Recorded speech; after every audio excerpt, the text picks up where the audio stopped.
Alright, so these notes go on page 145. We're looking at our objective to learn about potential and kinetic energy. So our essential question is, what are the differences and similarities between potential and kinetic energy? So once again, this is on page 145. Once I put my notes up there, it's going to be a different page because these are my last year's notes and I don't want to rewrite them. Alright, so looking at potential and kinetic energy. First, let's talk about what energy is. So energy is just basically the ability to do work.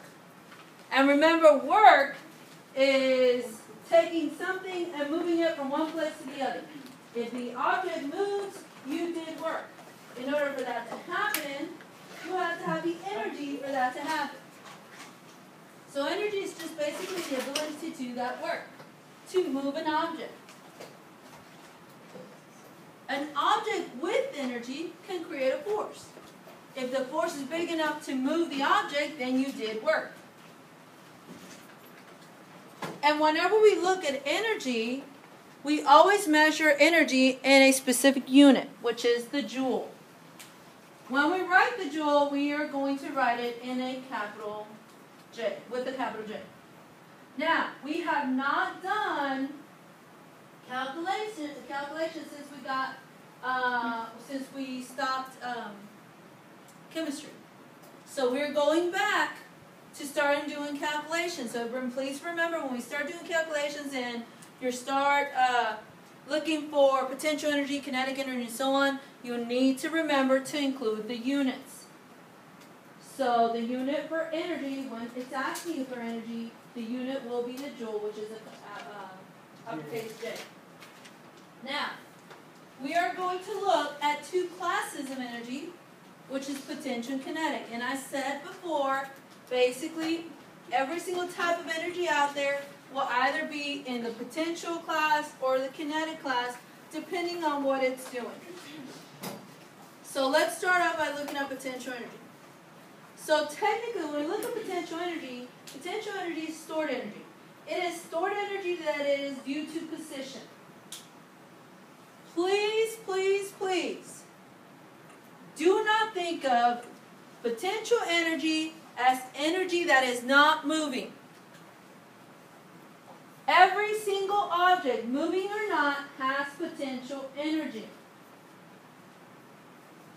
Now, we are going to look at the theoretical part of having no potential energy at all. But truthfully, everything has it. Because if we think of objects and we think back to chemistry, and we think about solids, liquids, and gases. So now we're thinking about them in the molecular level, the molecules. Okay? We have our solids that are going like this. We have our liquids that are going like this, and then we have our gases that are going like this. All right? How about that? Remember that? All right.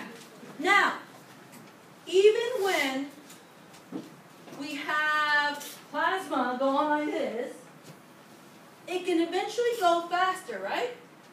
Because it has the ability to continue to go faster, it still has potential energy. It still has some stored energy. Okay? So, please make sure that you realize that everything's going to have potential, everything has going to be kinetic. Now, when we start doing problems, we're going to assume that at one point in time it doesn't have any. But truthfully, everything has potential, everything has kinetic. Okay? So, looking at potential energy. Potential energy is due to position. So, if we think of height, if I have a stairway, the higher I am, the more potential I have. And it's easy to think about it because if I come in and I look and I'm crazy, and I come in and I get on this chair, do I not have the potential of falling off of this chair? Don't I have more potential of falling from here than there? Yeah. So the higher up you are, the more potential you have. The lower down you are, the less potential you have. If I'm laying on the floor, there's no potential of me falling. I'm already on the floor. Okay? So, when we think of potential, it's due to position. So the higher there it is, the more potential you have. You can think of it as elasticity also. If I take a rubber band and I pull it just a little bit, when I let it go, it's going to go a certain distance. If I take that same rubber band and I pull it all the way out, it's going to go much farther, correct? Because I basically put more energy into it, so it has more potential. So if we think of a bow and arrow, if I have this bow and arrow pulled all the way out, this has more potential than this one. If we think of plate tectonics, and we think of transform boundaries, in transform boundaries, what happens? They rub against each other. Now, once again, are rocks smooth? No. So, as they're moving across, they snag, correct? But they still want to move. That pressure buildup inside, the pressure, that's potential energy. The potential energy is increasing over time. Now, when that potential energy gets too much, it snaps. You get an earthquake. Guess what? The earthquake is kinetic energy. Isn't things moving? So, it also has to do with plate tectonics. Alright? So, any questions up to this point about potential energy? Alright. So now let's look at what affects potential energy. So we already said that height affects potential energy. The higher up you are, the more potential energy you have. Mass also has something to do with it. The more mass you have, the more potential energy you have. Now, if you have more mass, are you made of many more particles? Yeah. So if you have many more particles, don't those particles have the potential of moving much more? So if we think of mass and we think of it in particle sense, something that has more mass obviously is made out of much more particles. So if it has more particles, then it's going to have more potential energy.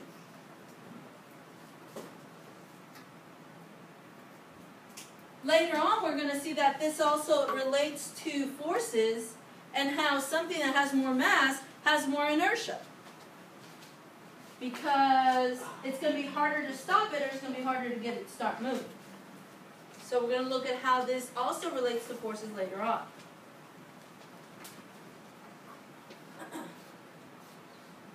Then we move on to kinetic energy.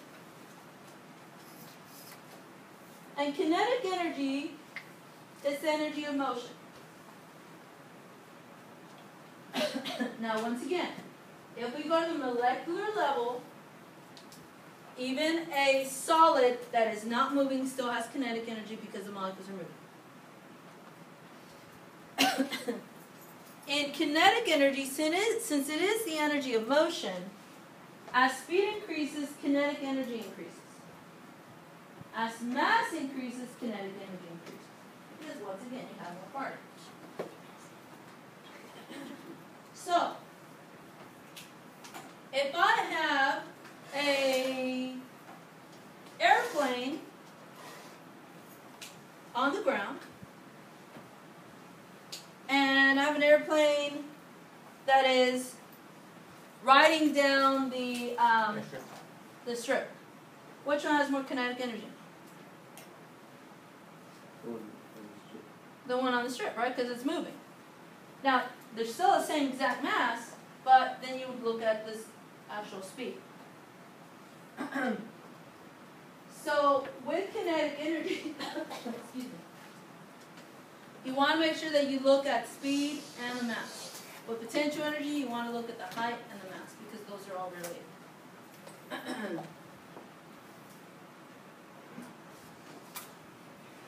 Now, any major questions over potential kinetic energy? Well, you don't have to have that.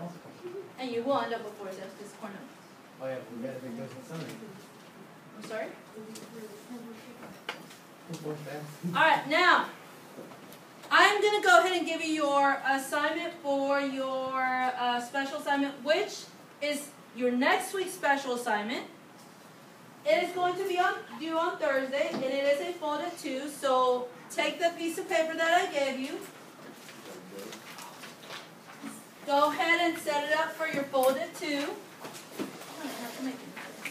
mi papel. No, dame papel. Lo jala así. Do this quickly. Ok, hazlo. Y si lo haces no, te pego.